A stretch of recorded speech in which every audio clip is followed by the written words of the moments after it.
Hola, ¿qué tal? Buenas noches, me presento, soy el licenciado Eduardo Robledo, me encuentro muy feliz el día de hoy por la inauguración de este nuevo podcast, me encuentro acompañado del licenciado Miguel Ángel. Vamos a iniciar, o la idea de este proyecto es iniciar un podcast para acercar a la población y dar a conocer un poquito más de los derechos que tienen. Miguel, buenas noches, ¿cómo estás? Buenas noches, Robledo, muchas gracias. Muy bien, agradeciendo inmensamente la invitación a esta inauguración de este podcast, agradecido por nuestros colaboradores y anfitriones como Semillero Business Center, que nos acogió en este lugar de manera tan cálida, ¿verdad? Y agradecido pues por la invitación en este proyecto tan grande. Excelente, Miguel. Pues sí, como lo acabamos de referir hace unos momentos, la idea de este espacio que fue brindado por Semillero Business Center es la de dar a conocer qué derechos tienen las personas y cómo resolver alguna situación jurídica determinada en cualquier ámbito. Si te manda a citar la fiscalía, qué hacer en caso de que tengas algún problema legal, qué hacer en caso de que alguna circunstancia, no sé, que te detenga la policía o algo así por el estilo, que te detengan. ¿Por qué? Porque hay mucha desinformación y mucho desconocimiento. Lamentablemente hay muchas personas que no conocen cuáles son los derechos más básicos que tienen como ciudadano, y pues la idea de este espacio es darlos a conocer un poquito mediante casos prácticos, experiencias propias y, por qué no, tal vez en algún momento invitar a todas estas personas a que su voz sean escuchadas. Sí. Miguel, ¿qué opinas al respecto? Pues definitivamente es un tema que cuando me lo platicó el licenciado Robledo me pareció sumamente interesante, por no decir que necesario ante las circunstancias o ante el contexto en el que nos encontramos hoy en día, al menos aquí en la ciudad de Monterrey, en Nuevo León. El contexto en el que se encuentra esta ciudad, genuinamente a mi consideración, es un contexto, son circunstancias que son difíciles para todos. Legalmente son circunstancias que las personas, tanto aquellas que tienen conocimiento del derecho como aquellas que no, pues necesitan de repente refrescar tópicos básicos o temas sencillos del derecho, y en este caso pues del derecho penal, como bien decía el licenciado Robledo, hablar de temas tan sencillos como qué hacer si genuinamente te llega una cédula citatoria a tu casa. Les ha pasado, creo que a muchas personas, qué haces cuando una persona, un actuario llega a tu casa y te dice, oye, ¿sabes qué? En tal unidad de investigación la fiscalía te está requiriendo como un testigo de este hecho delictivo. O qué hacer, por ejemplo, cuando te dicen, oye, ¿sabes qué? Fiscalía te está requiriendo tal día a tal hora en tal unidad para que vayas porque estás siendo investigado por este hecho de apariencia delictiva. ¿Qué pasa? Muchas personas no lo saben y creo que es un buen espacio para hablar al respecto. Claro, yo considero importante primeramente hablar acerca de qué es la fiscalía, ¿no? ¿Qué es la fiscalía como ente investigador? Vamos a hablar primero de eso. ¿Qué te parece, Miguel? Excelente. La Fiscalía General de Justicia es el ente de gobierno, es un organismo de gobierno que se encarga precisamente de investigar y coordinar la investigación de los delitos. Es una dependencia gubernamental, hay tanto a nivel federal como a nivel estatal, y en esa dependencia se analiza todo lo relacionado a la investigación y ejercimiento de la acción penal en contra de las personas. Esta fiscalía se traduce o se asimila al famoso Ministerio Público, a la Policía Ministerial y a todas esas circunstancias. Es en este órgano de gobierno en donde pues se llevan a cabo todas estas circunstancias relacionadas con el derecho penal. Miguel, ¿tú qué opinas actualmente de la situación de la fiscalía? ¿Tú crees que al momento, en el momento difícil, como bien lo acabas de referir, que nos encontramos en un momento delicado en cuanto a seguridad, ¿tú crees que la fiscalía está haciendo bien su trabajo? Vaya pregunta tan interesante nos plantea el licenciado Robledo. En mi experiencia, actualmente pues como el licenciado Robledo sabrá, su servidor es una persona que es egresada de la licenciatura en Derecho. Actualmente nos dedicamos en un despacho particular al ejercicio de la materia penal. ¿A qué me refiero por el ejercicio? Nos dedicamos, como cualquier otro abogado particular o como bien lo hace el licenciado Robledo, a asesorar a personas que hayan sido víctimas de hechos de delitos o bien que sean acusados de haber cometido algún hecho de carácter delictivo. En este sentido, nuestro día a día se comprende en estar en las unidades de investigación. Estas unidades de investigación como nos lo explicaba el licenciado Robledo, son dentro de este ente llamado Fiscalía. Y vaya que se sufre de cierto tipo de viacrucis, incluso uno como abogado ya egresado, al momento de tener cualquier tipo de diligencia en esta sede ministerial o ante la Fiscalía. ¿A qué me refiero? Bueno, en mi experiencia, y me gustaría también que el licenciado Robledo ahorita me dijera cuál fue la suya, pero en mi experiencia, muchas de las ocasiones parece más sencillo de lo que en realidad es, pero cuando eventualmente tú abordas algún asunto, y creo que el licenciado Robledo ahorita me va a dar la razón, abordas algún asunto, te das cuenta que muchas de las complejidades que pueden existir dentro del asunto, por más sencillo que pueda parecer, muchas de las ocasiones no es tanto el asunto, no es el desconocimiento del sistema, no es incluso el desconocimiento del derecho, son las barreras físicas que existen entre uno como abogado, y no se diga cuando es la víctima o cuando es el investigado, con la propia persona que dirige la investigación, que en este caso pues es el llamado fiscal o el representante social o el ministerio público, porque el licenciado Robledo, insisto, va a darme la razón en un momento. Muchas de las ocasiones viene una persona contigo, licenciado, ¿sabe qué? Acaban de cometer un delito en mi contra, o me robaron, o no sé, me sacaron de mi casa. Se presenta una denuncia o querella, que ahorita el licenciado Robledo pues, nos explicará un poquito más a detalle qué es. Pero durante el transcurso, cuando uno solicita actos de investigación, se enfrenta a los temas más comunes. ¿Cuáles son? Que el Ministerio Público no te contesta el acto de investigación, no lo solicita a veces mal, o simplemente te dice que no sin explicarte por qué.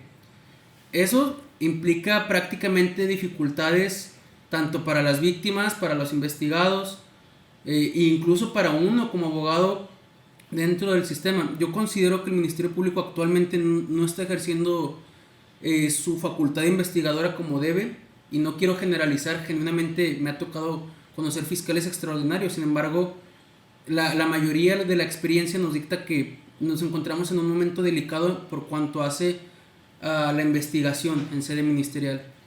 Robledo, por favor, dinos ¿qué opinas al respecto de... Sí, yo estoy en el mismo sentido que tú, Miguel. Yo considero ahorita que actualmente la Fiscalía se encuentra superada en cuanto a las denuncias. Es cuestión únicamente de ver los índices que la propia Fiscalía enuncia en sus páginas oficiales, más de 1000 denuncias al mes. Yo considero que actualmente sí se encuentra superada, y pues desde luego eso nos complica la perspectiva a todos los operadores y partes de un proceso penal, llámese víctima, llámese defensor, investigado, asesor jurídico, etcétera, etcétera.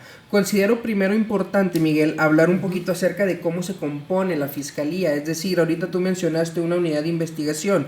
Sería bueno hablar acerca de qué es una unidad de investigación, cómo funciona la Fiscalía, para ir abordando ya posteriormente qué hacer cuando eres víctima de un delito, cuando te llega un citatorio, entre otras cuestiones. Como ya hablamos hace un momento, la Fiscalía pues es un ente de gobierno que se encarga de dirigir y coordinar la investigación de los delitos. Orgánicamente pues está dividida en, pues ¿cómo le podremos llamar? Áreas o dependencias. Sí, dependencias. Correcto. Las cuales se especializan dependiendo del tipo de delito. ¿Esto qué quiere decir? Que si a ti te roban, vas con el agente del Ministerio Público, que esa es la función de él, y aquí en Nuevo León se traduce en los CODES, Centros de Orientación y Denuncia, que actualmente pues son de manera virtual. Te atiende esa persona, tú le narras qué es lo que te pasó, le explicas qué fue lo que sucedió, qué fue lo que viste, qué fue lo que te consta, y le das una explicación a él, y ese Ministerio Público remite esa denuncia o querella a una unidad correspondiente dependiendo del tipo de delito de que se trate. La Fiscalía está organizada por áreas: delitos de robo, delitos patrimoniales, delitos de violación, delitos de alto impacto, delitos de robo de vehículos, y cada una de estas áreas pues tiene su función específica dependiendo de las denuncias pues que se presenten. ¿Pudieras explicar, Miguel, cómo es el proceso para presentar una denuncia? O sea, imagínate que llega un cliente a tu oficina, o que recibas una llamada y que te dicen: oye, Miguel, fíjate que me acaban de robar. ¿Qué es lo que tiene que hacer una persona cuando ante esa circunstancia, o que considere que se ha cometido un delito en su contra? Ok, una muy buena pregunta. Genuinamente es importante saber, para empezar, la diferencia esta diferencia que existe entre, por ejemplo, denunciar o demandar. Lo digo como un tema súper general, tal vez no tenga mucha relación, pero ¿a qué me refiero? El derecho se compone en varias ramas, como pues bien lo sabemos los abogados. Cuando una persona sufre algún hecho que él considera que fue un delito cometido en su contra, como me decía el ejemplo del licenciado Robledo, que una persona venga a mi oficina y me dice, oye, ¿sabes qué? Me acaban de robar, ¿qué procede? Lo procedente es realizar alguna denuncia o querella. Esta denuncia o querella es aquella manifestación que hace pues la persona que se llama víctima del delito a un agente del Ministerio Público Orientador.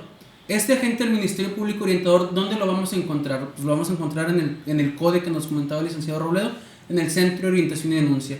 Hay uno por municipio, o incluso me atrevo a decir que hay más en ciertos municipios, y es un lugar en el cual uno puede acudir, o uno debería acudir, y ahí dices que te acabas de sufrir un delito en tu contra, y te van a remitir o te van a pasar con ese agente del Ministerio Público Orientador. Esta persona es la persona que es encargada de escucharte, te va a escuchar, te va a hacer preguntas: cómo te robaron, dónde te robaron, cuándo fue que te robaron. ¿Para qué? Para que esa relación o esa pequeña redacción de tus hechos se plasme en un documento que eventualmente lo van a remitir o se lo van a mandar a la unidad de investigación que corresponda. En este caso, por ejemplo, sería la unidad de robos. ¿Cuáles son los pasos que yo estimo o que deben de seguirse para presentar una denuncia o querella? Bueno, es importante saber que hay dos maneras. Me imagino que tú sabrás cuáles son las dos maneras, una que es más práctica que la otra. La primera pues es directamente ir a la unidad de investigación y tú contarle las cosas al Ministerio Público, o puedes llevársela ya redactada si tienes algún abogado que la redacte. La segunda es enlazarte por medio de un portal de la Fiscalía que se llama Fiscalía Virtual. Tú das clic en este portal, entras a una plataforma en la cual te va a atender el AMPO que comentamos, una persona que se llama AMPO, agente del Ministerio Público Orientador, y él te podrá tomar esa denuncia desde la comodidad de tu hogar, de tu casa, de donde te encuentres. O igual si la tienes redactada, se la vas a mandar por correo en ese momento. Esta es la primera premisa, por decirlo así, que tenemos que tener en mente para presentar una denuncia o querella. Pero me gustaría saber tu opinión, Robledo. ¿Cuál crees que sea la manera más fácil? ¿Acudir de manera presencial al CODE o hacerlo por medio de la Fiscalía Virtual? Híjoles, yo creo que ahí te voy a contestar con la frase típica de los abogados, y es depende. Tocaste varios temas importantes. Primero, la modalidad. Derivado de la pandemia, cambió un poquito el esquema para presentar tu denuncia o querella, y ahora lo puedes hacer de manera virtual. Eso es algo sumamente importante e inclusive práctico.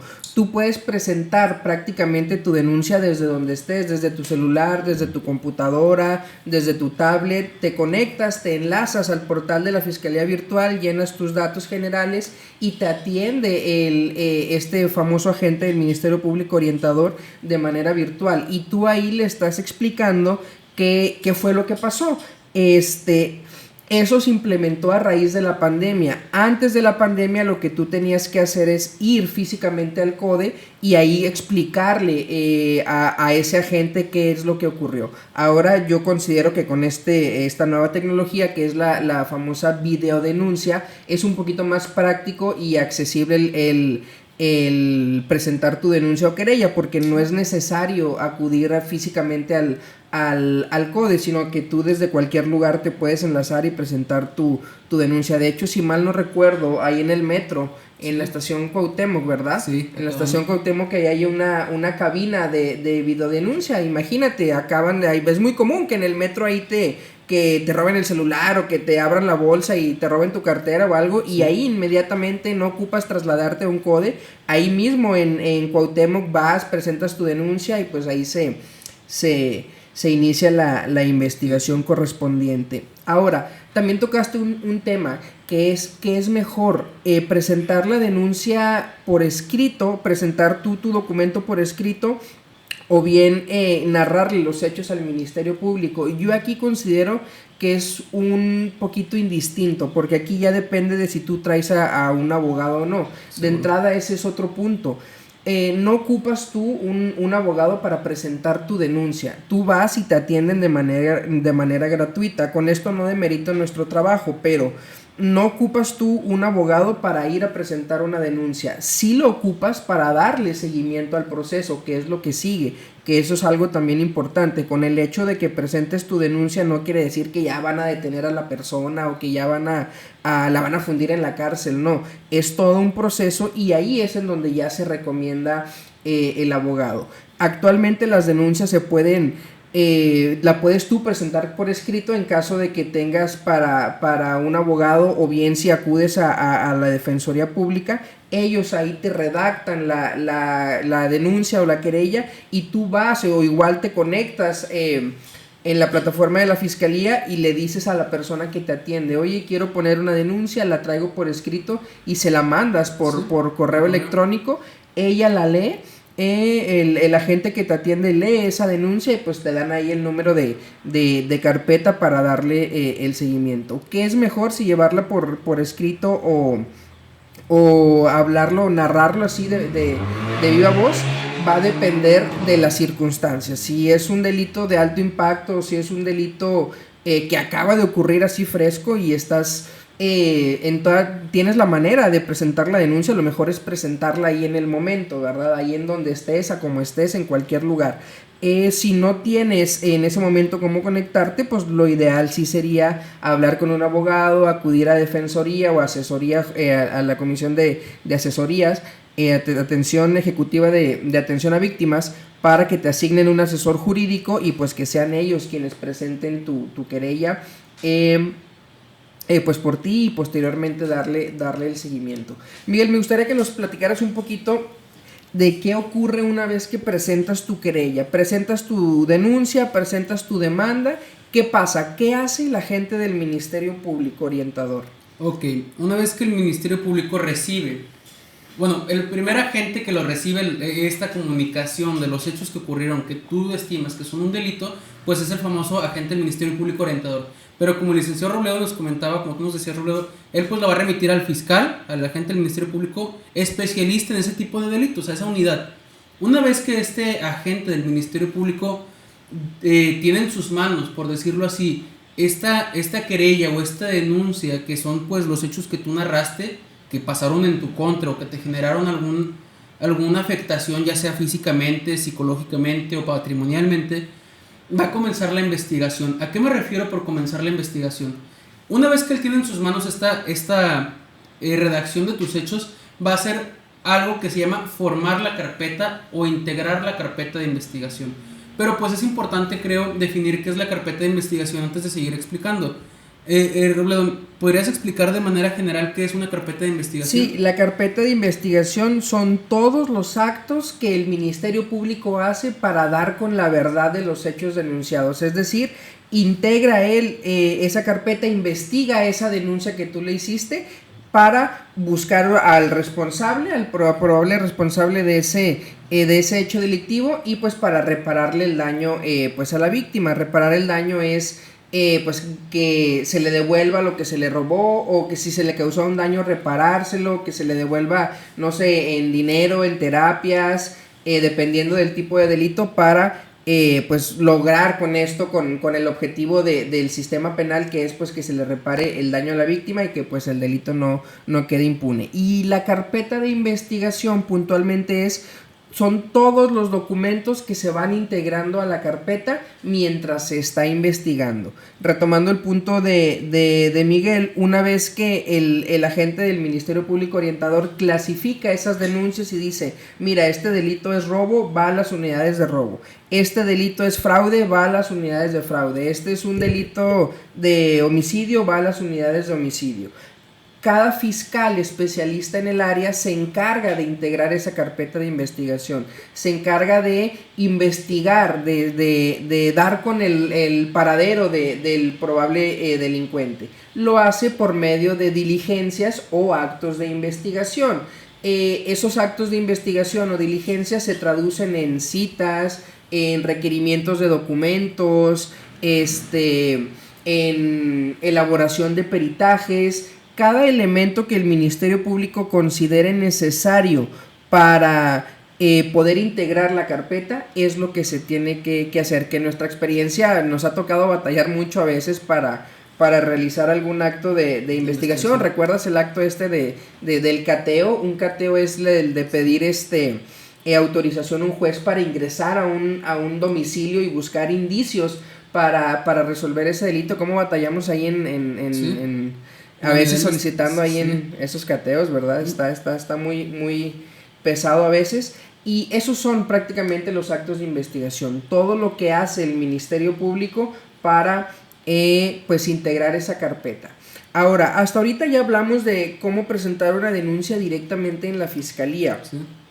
Pero yo considero importante también tocar el tema, Miguel, de cómo comienza la investigación cuando le marques a la policía, que también eso pasa muy seguido, de que, oye, ves que se están metiendo a la casa de tu vecino o ves que alguien está robando ahí, no sé, partes de un vehículo o algo, lo primero que haces es llamar al 911 o llamar a la policía. ¿Sí? ¿Qué pasa, Miguel? Para que lo expliques a nuestros espectadores, ¿qué pasa cuando tú marcas a la policía? Llega la policía, ¿qué tiene que hacer la policía? ¿Cuál es la función de la policía en estos casos? Ok. Una vez que una persona pues está sufriendo algún hecho de carácter delictivo en su contra, un ejemplo muy clásico que tenemos, desgraciadamente que se da mucho en nuestro estado por tema de índice, pues son los delitos de violencia familiar. ¿Cuántas veces no nos ha tocado presenciar o a veces como vecinos ver que el conocido de la casa de enfrente se está peleando con su mujer y eventualmente pues se escuchan ruidos o se escuchan golpes?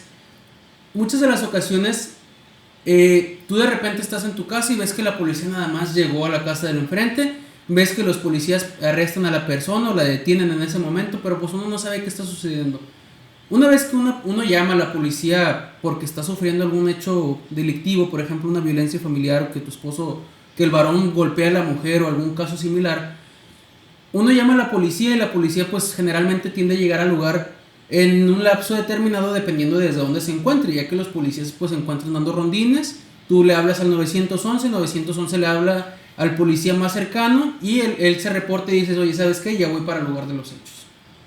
Tú en tu llamada pues obviamente le comentas a la persona que te atiende qué es lo que está pasando. Y ¿sabes qué? Mi esposo me acaba de golpear o mi hija me acaba de golpear. Y esta central de radio, que como se le llama o como se le conoce aquí en Nuevo León, pues le informa al policía que va a ir al lugar de los hechos, oye, ¿sabes qué? Es un posible delito de violencia familiar. La policía al momento de que llega pueden pasar varias circunstancias, como por ejemplo que encuentren a la persona que llamó al 911 siendo víctima en ese momento del delito. ¿A qué me refiero por siendo víctima? Que en ese justo momento, por ejemplo, su hija se encuentre golpeándola, se encuentre tal vez el vecino rayándote el carro, dependiendo de la situación por la que ella es marcado. ¿Qué hace la policía en este momento? Bueno, la famosa detención en flagrancia. Pero este es un punto muy interesante. ¿Qué es la flagrancia? ¿Qué podemos entender por flagrancia? La flagrancia es este momento en el cual, obviamente, la legislación aquí en el estado, o más bien dicho, el Código Nacional de Procedimientos, que es el que establece qué es la flagrancia, nos establece pues varios supuestos de flagrancia. El más común, ¿cuál es? Llegar y encontrar a la persona en el momento que se está cometiendo el hecho ilícito. Por ejemplo, llegas y encuentras a la persona robando, o llega la policía y encuentra a la persona X golpeando a la persona Y. ¿Qué hace la policía en ese momento? Bueno, la policía va a impedir o va a detener que se siga consumando o que se ejecute por completo ese hecho de carácter delictivo. ¿A qué me refiero? La policía llega y ve a una persona robando en el Oxxo, va a detenerlo en ese momento. O la policía llega y ve que la persona va corriendo, una persona X va corriendo y la persona Y, que es la que atendía el Oxxo, dice, oye, ¿sabes que esa persona me acaba de robar? La policía pues va a dar la persecución para alcanzar a esta persona. Esos son supuestos de detención en flagrancia que creo que no es necesario que los abordemos tan particularmente en este podcast, habrá un momento más adelante. Pero una vez que el policía va a realizar la detención, pues van a suceder varias cosas, ¿verdad? La primera es, cuando tú detienes o cuando el ministerio el policía o el agente captor detiene a la persona que estaba supuestamente cometiendo el delito, pues tiene ciertos protocolos o ciertas obligaciones que realizar. Por ejemplo, pues una vez que hace la detención de manera muy general para no generar confusión, pues a la persona que detiene se le tiene que explicar por qué está siendo detenido, se le tiene que explicar también los derechos que tiene como una persona que está siendo detenida. Por ejemplo, uno de los más importantes considero yo es pues que tiene que guardar silencio, porque todo lo que dice puede y va a ser usado en su contra.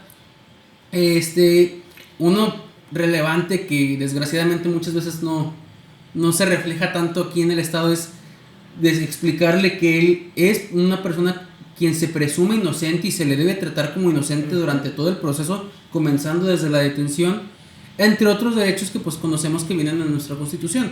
El derecho a un abogado, que también es sumamente importante, sí. Derecho a comunicarse con algún familiar, esto también es importante relevante. Al momento en que detienen a una persona, pues tiene el derecho de comunicarse con algún familiar o directamente con su abogado, sí. Para darle seguimiento precisamente a esta detención. Esto es algo que en la mayoría de los casos que a nosotros nos han tocado no se cumple a cabalidad, y pues bueno, esos son temas que se utilizan para pues buscar la libertad, en este caso por ahí de las personas. Y en este supuesto, cuando la policía es quien detiene a una persona en flagrancia, pues se lo remiten a esa persona detenida al Ministerio Público, y ahí es cuando inicia pues el procedimiento penal, o esa es otra forma de iniciar el procedimiento penal. Cuando tienes a una persona detenida, la ponen a disposición del Ministerio Público, y el Ministerio Público, a partir de que tiene conocimiento de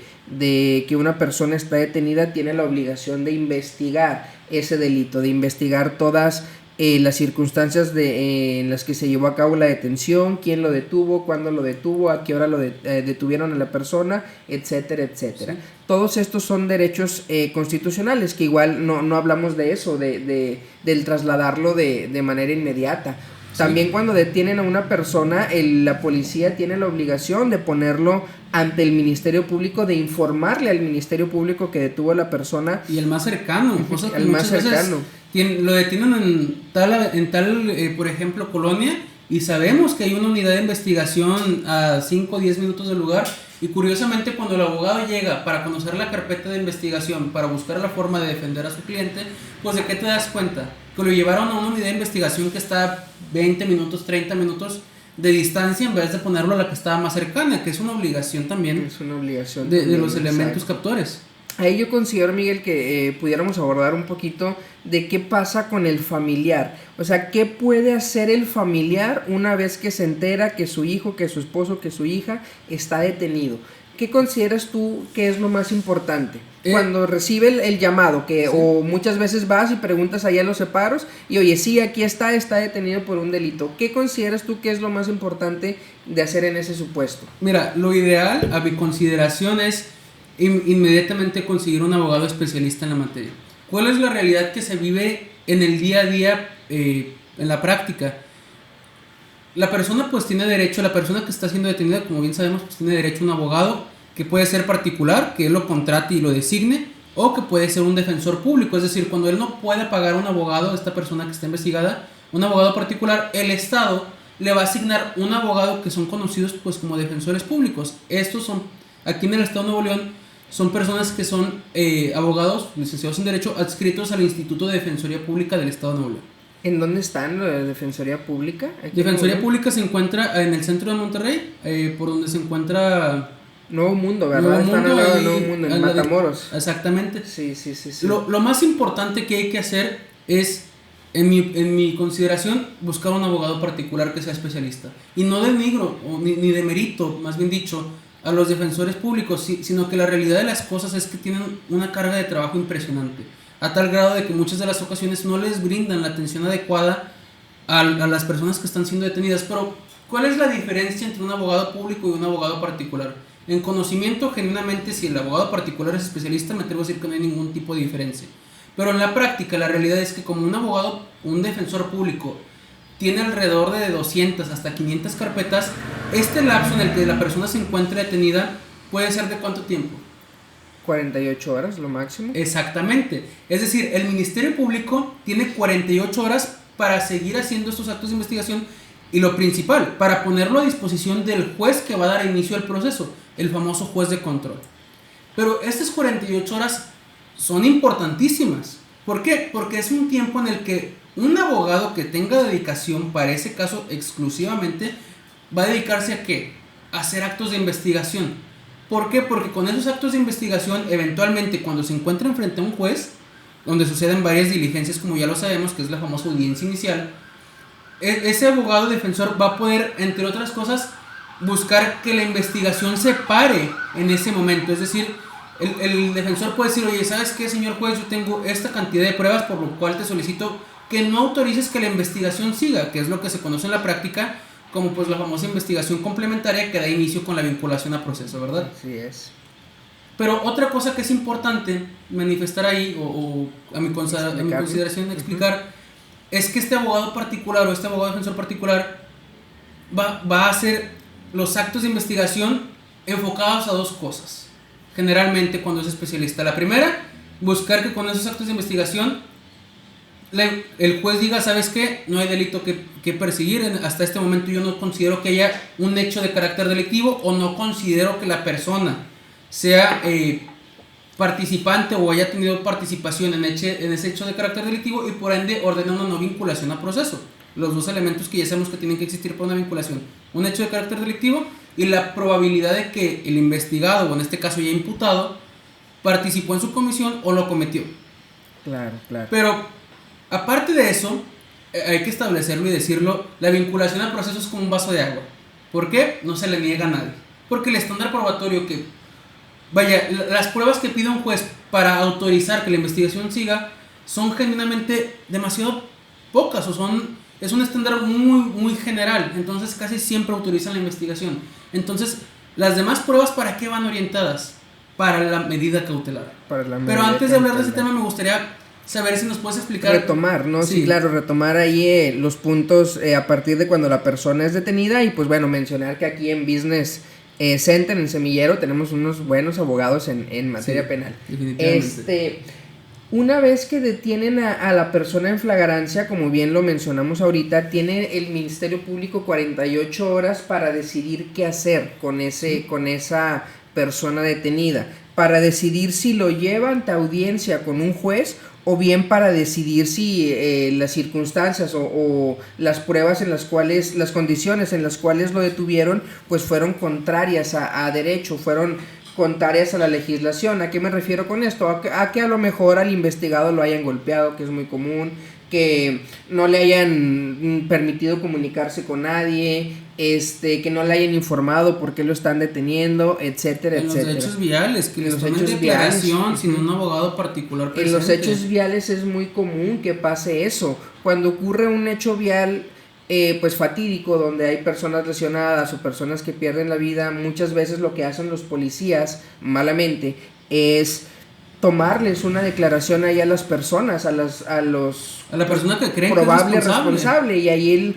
pues por el miedo, por la exaltación, por lo que tú quieras, ahí él dice, oye, pues sabes qué, sí fui yo, y eso es violatorio a los derechos humanos, e inclusive más adelante esa prueba que tomó el policía puede ser considerada ilegal. ¿Por qué? Porque violentaste un derecho ahí de una persona. Pasa mucho y muy seguido en hechos viales que el policía ahí comete funciones o comete actos de investigación que no le corresponden propiamente.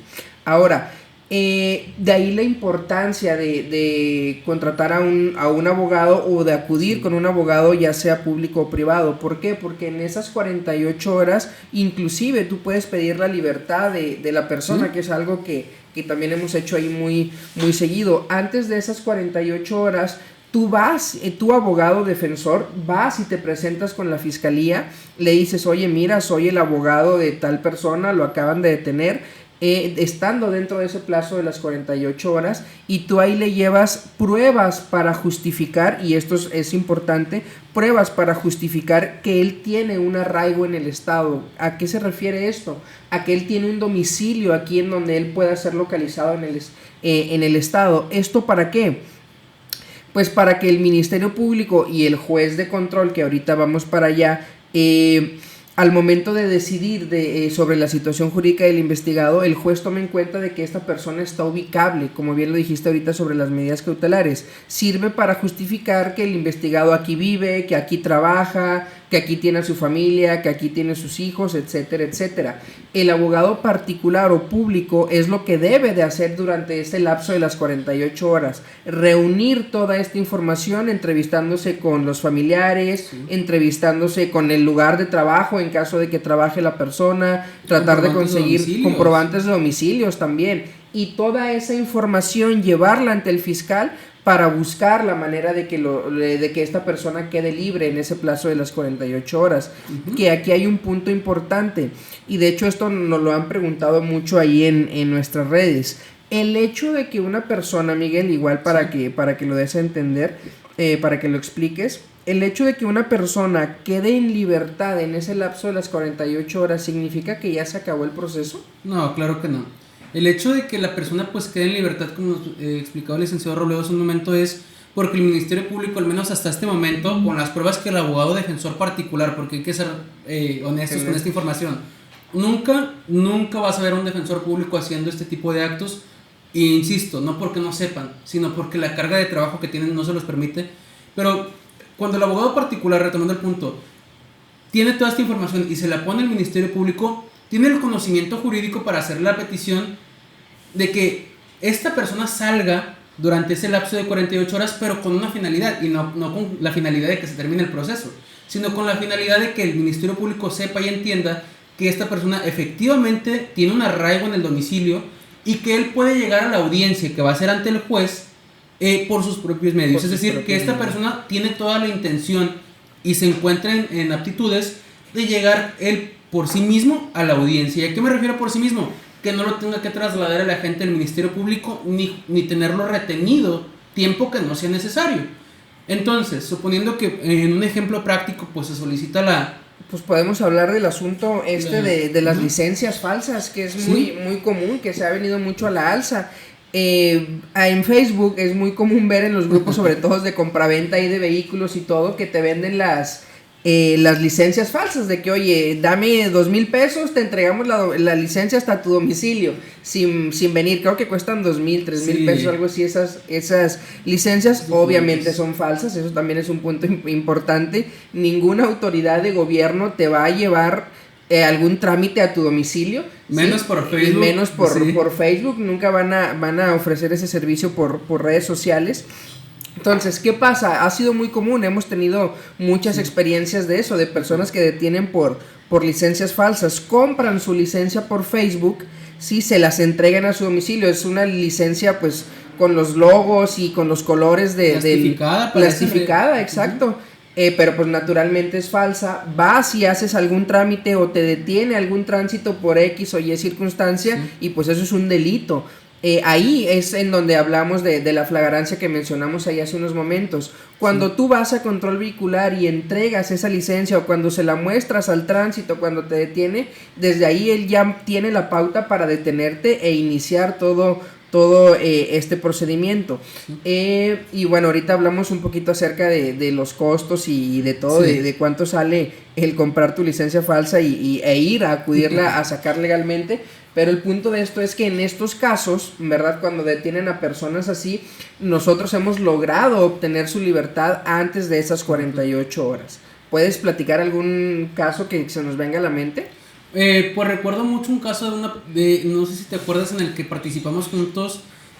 Recuerdo que era una situación de la licencia, que presentamos el escrito para la preliberación. Para la preliberación, es ¿verdad? un escrito donde se juntó la información para justificar que pues el delito no era un delito, por ejemplo, grave. Entonces entraba dentro de los delitos que se puede justificar que la persona salga. Se juntó la información pues necesaria para acreditar que la persona pues tenía un arraigo domiciliario, o bueno, que tenía más bien dicho, que tenía arraigo en el estado. Se juntó información para acreditar que la persona trabajaba, que tenía su familia aquí, que tenían años viviendo aquí, y eventualmente va y se le solicita al Ministerio Público que lo ponga en libertad. Esto con la intención de que, suponiendo que se llegara a la audiencia, o para que él pudiera llegar a la audiencia en plena libertad. Sabemos que pues al final del día esta persona pudo salir. Tuvimos la oportunidad que el Ministerio Público, en su objetividad, pues determinara que no era necesaria la retención de la persona, porque pues una cosa es detenerlo y otra cosa es retenerlo en sede ministerial, que son las 48 horas. Y el Ministerio Público dijo, ya sabes que pues genuinamente no es necesaria la retención, porque está acreditado que él tiene pues arraigo, ¿verdad?, aquí en la comunidad, y la persona pues salió en libertad para llevar la audiencia completamente libre, ¿verdad? Para poder ver a su familia, darse un bañito y pues llegar a la audiencia claro, programada. De hecho era tocayo, se llamaba Eduardo, sí, también ese cliente. Y pues bueno, tocando un tema ahí, el de los costos, particularmente un pequeño paréntesis, sí, esas licencias actualmente se andan vendiendo creo que en 2,000, 3,000 pesos. Sí. Sacar tu licencia legal, ir a la institución y todo, te anda saliendo inclusive hasta creo que en menos, en 2,000 pesos, 2,500 pesos. Entonces, pues muchas veces la gente, por ahorrarse el tiempo más que nada, un trámite de que dura unas 2 horas máximo, pues deciden irse por la vía fácil y pues bueno, al hacer esto están cometiendo un delito y pues lo que procede es pues que los detengan, que los lleven a audiencia y pues bueno, ahí después de eso van a andarnos contratando para... exacto, para que queden en libertad. Ahora, todo esto de lo que hemos estado hablando, Miguel, es cuando detienen a una persona al momento de estar cometiendo un delito. ¿Sí? Al inicio hablamos de cuando tú vas y presentas la querella y la denuncia. Sí. Para hacer la diferencia, en esto último que acabamos de mencionar, flagrancia es cuando detienen a la persona como con las manos en la masa, como coloquialmente se dice. Pero, ¿qué pasa si tú presentas la denuncia o la querella y pues no sabes a veces quién fue quien cometió el delito, o no ubican a la persona o no la detienen en ese momento? Sí. Ahí es cuando el Ministerio Público empieza a hacer la investigación, empieza a recabar todos los datos, todos los actos de investigación para poder dar con el responsable. Platícanos un poco, Miguel, acerca de qué actos de investigación está facultado el Ministerio Público para realizar en cualquier investigación, o qué es lo que hace puntualmente el Ministerio Público cuando tiene una denuncia, tiene una carpeta ahí en su escritorio. Bueno, lo principal es, se empieza a integrar, como bien lo mencionábamos, que es pues reunir todas aquellas pruebas, aquellas declaraciones de personas que ya han visto o que sepan algo al respecto, o hacer las pruebas periciales, es decir, cuando peritos o personas expertas van y realizan algún acto que puede ayudar a la investigación pues respecto a su área de conocimiento. Pero me pareció un punto sumamente importante el que tocaba el licenciado Robledo y que me gustaría hacer manifestación. ¿Qué pasa cuando, por ejemplo, vamos a poner 2 ejemplos prácticos y ejemplos basados pues en nuestra vida real, ¿verdad? En nuestras claro, experiencias. Primero, aquella persona, no sé si lo recuerdes, que trabajaba un contador en una empresa, vamos a emitir nombres de la empresa, y un día llega y deja la computadora, deja los tokens, se retira del lugar, y cuando la cajera, o bueno, cuando la encargada de la caja fuerte se da cuenta, faltaban 350,000 pesos pues en la caja fuerte. Curiosamente, nadie tenía, el contador muy ávido, pues antes de retirarse del lugar, va y saca su expediente laboral y pues se retira. Otro caso, por ejemplo, que se da, una persona le dan un cristalazo en su carro, como se dice comúnmente, y le sacan una mochila donde traía una tablet, una computadora y creo que un aparato telefónico.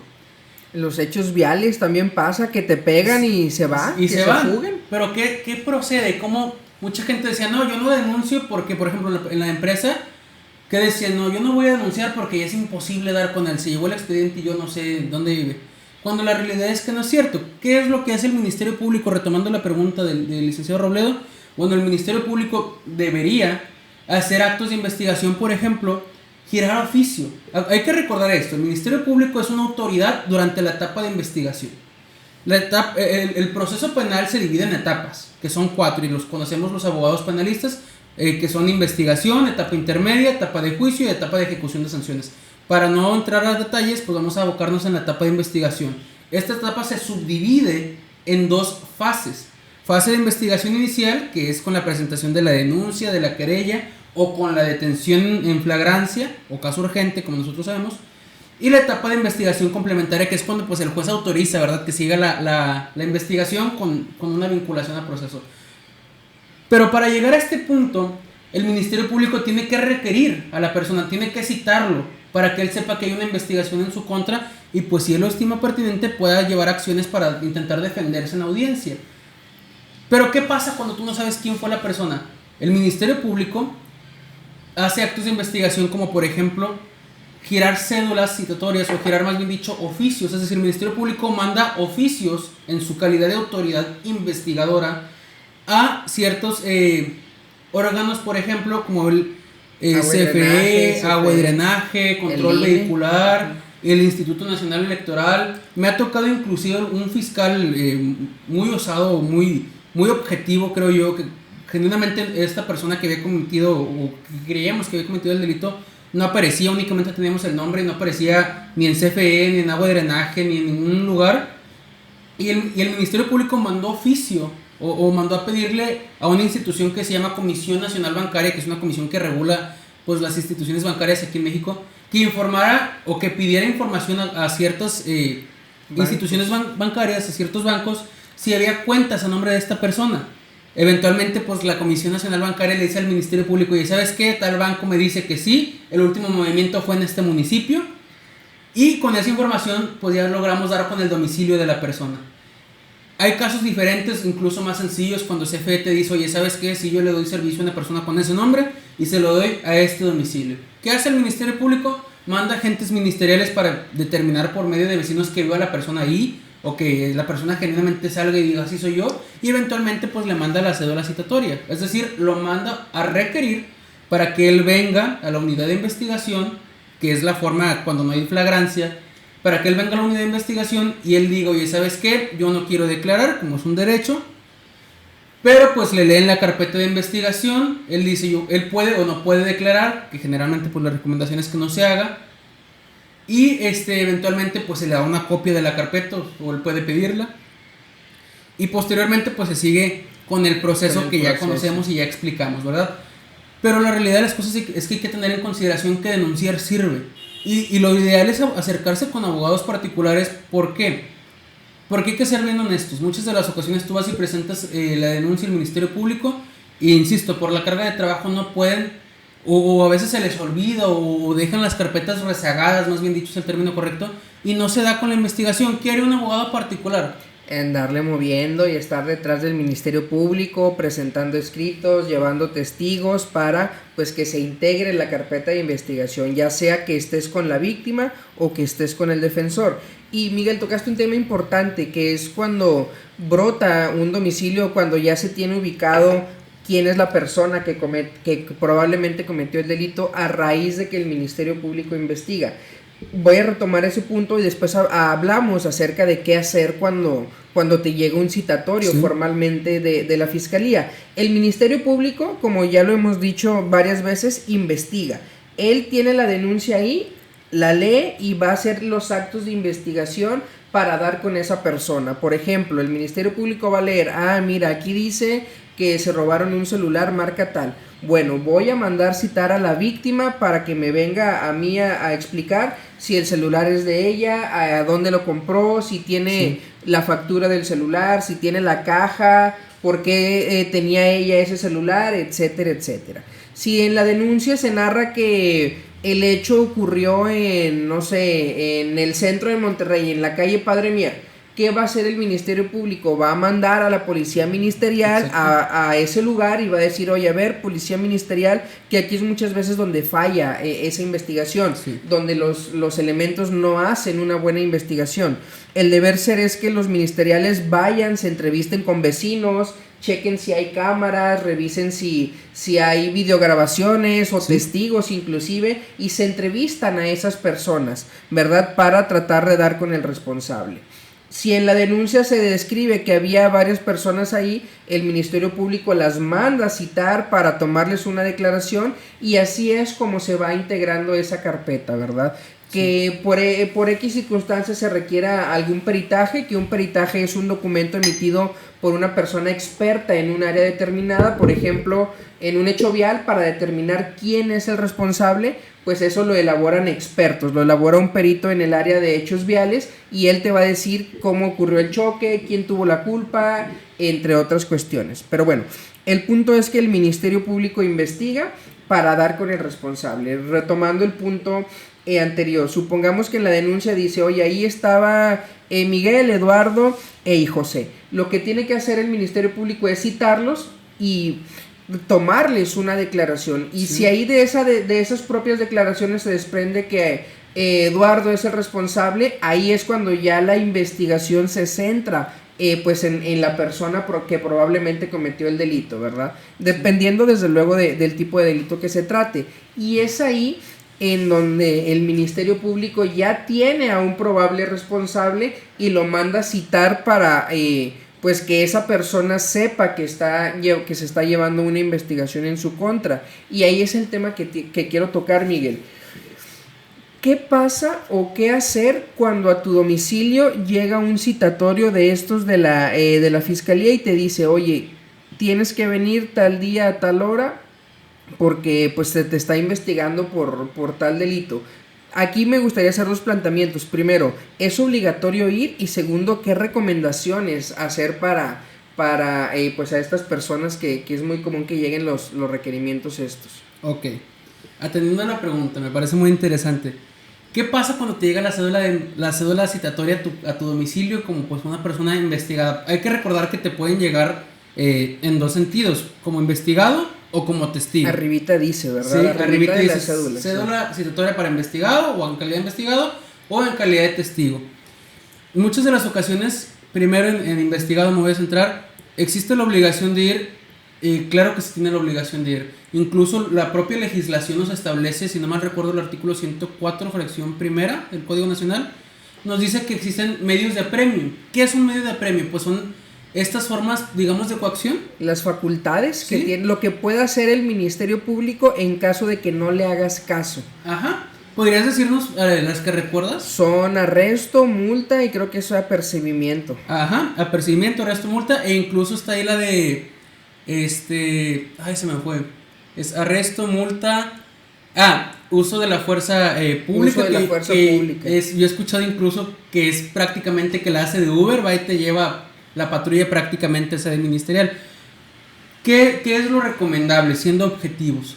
Lo recomendable es que tú como persona que está siendo requerida como una persona investigada o que se cree que es una persona que puede ser responsable de un hecho delictivo, acudas al Ministerio Público. Insisto, la recomendación es ir con un defensor particular especialista en la materia. ¿Por qué? Porque ese es el momento en el cual va a comenzar un proceso de defensa. Y la defensa, como bien sabemos, debe ser técnica y adecuada. Pero más allá de eso, ¿qué debes hacer? Independientemente si no puedes conseguir un abogado especialista particular. Tú vas a acudir a la ubicación de que te venga en tu cédula citatoria y vas a llegar pues a la unidad de investigación, ¿verdad? Llegas, te vas a identificar, oye, sabes que soy fulanito, me mandaron a citar en calidad de investigado. No significa que te vayan a arrestar, no significa que te vayan a detener en ese momento. La gente muchas veces he escuchado que tienen esa creencia, miedo, claro. Ese miedo, es lógico, pero no va a pasar. Eso no va a suceder en la unidad de investigación. ¿Qué va a hacer la unidad de investigación? Lo que comentábamos hace un momento. La unidad de investigación te va a decir, ¿tienes abogado particular? No tengo. Te vamos a asignar un defensor público. El defensor público te va a asistir en ese momento del que estés en la unidad de investigación y pues te va a explicar tanto el defensor público como la gente con el que te entrevistes del Ministerio Público cuáles son tus derechos, los mismos que platicábamos hace un momento. En este caso el más relevante, guardar silencio, no declarar en ese momento. Eventualmente el agente del Ministerio Público te va a explicar tus derechos, te va a tomar tus generales, que no es otra cosa más que tu domicilio, tu teléfono, ocupación, nombre. Aquí quiero recalcar algo, y es muy importante porque para nuestra desgracia, muchas de las ocasiones pasa que el defensor público va y lee los derechos y es una realidad y se deslinda un poco del momento por la carga de trabajo y por los nervios o por alguna creencia errónea, las personas que son citadas como investigados dan un domicilio incorrecto. O dan el domicilio del papá, dan el domicilio del tío, dan el domicilio del amigo, porque les da miedo dar el suyo. ¿Cuál es la recomendación? No hagan eso. Den su domicilio. ¿Por qué es tan importante? Porque la propia legislación, la propia ley nos establece, y el licenciado Robledo me dará la razón, que el hecho de que tú des un domicilio incorrecto, ya sea por miedo, por lo que tú quieras, o por falta de asesoramiento de un especialista, puede significar o puede hacerle creer a la autoridad más adelante, cuando estés en una audiencia, que tú quieres escaparte o sustraerte de la acción de la justicia. Así lo establece nuestra legislación. ¿Y eso qué implica? Digamos que es un punto en tu contra que puede favorecer a que el Ministerio Público en su momento pida que te den cárcel durante el tiempo que dure la investigación, o que te vayas a un cerezo durante el tiempo que dure la investigación cuando no hay necesidad. Pero el hecho de que tú des un domicilio incorrecto para la autoridad, por lo que dice nuestra legislación, es a esta persona me dio un domicilio equivocado porque se quiere sustraer, se quiere escapar de la acción de la justicia. Entonces, den sus generales correctos, como deben de ser, den su nombre correcto, su domicilio correcto, porque ahí es donde los van a notificar de las siguientes actuaciones. Y posteriormente, pues les van a leer la querella. ¿Qué es esto? Les van a leer esa denuncia, esa relación relativa de hechos que se supone se les adjudican a ustedes como investigados, ¿verdad? Ustedes en ese momento pueden solicitar una copia de esa carpeta de investigación, que puede venir la pura querella, pueden venir todos los actos de investigación que ya existen hasta ese momento. ¿Para qué? Para que tú con tu abogado, si es que consigues una particular o si te pones de acuerdo con el público, pues intenten llevar a cabo una defensa que pruebe que tú no fuiste el responsable. Vaya, que pruebe que tú no eres la persona que cometió ese supuesto hecho, o que genuinamente el hecho pues no ocurrió de esa manera, ¿verdad? Exacto. Entre otras cosas. Eso sería lo que yo estimo, o lo que realmente pasa cuando te mandan a citar como un carácter de investigado ante la unidad. La recomendación o tip más importante que doy, y se los doy porque lo he visto, den el domicilio correcto. ¿Te acuerdas del caso que nos tocó de la persona que detuvieron fumando marihuana en su carro? Lo detienen los ministeriales, se lo llevan, él por nervios da un domicilio equivocado. ¿Qué nos tocó hacer? Llevar testigos que dijeran, oye, ¿sabes qué? Él vive aquí, él trabaja aquí, dio el domicilio de la mamá porque por miedo pues se le ocurrió nada más el de la mamá. Y al final solicitamos una audiencia y la persona pudo salir en libertad. Pero ¿cuánto tiempo duró encerrado por un error? Más tiempo del debido. Del debido. Sí, por no dar un número. Entonces, esta es la realidad de las cosas. Ese es el tip que yo recomendaría. Sí, de hecho, a mí también me ha tocado. De hecho, me acordé mucho de un asunto.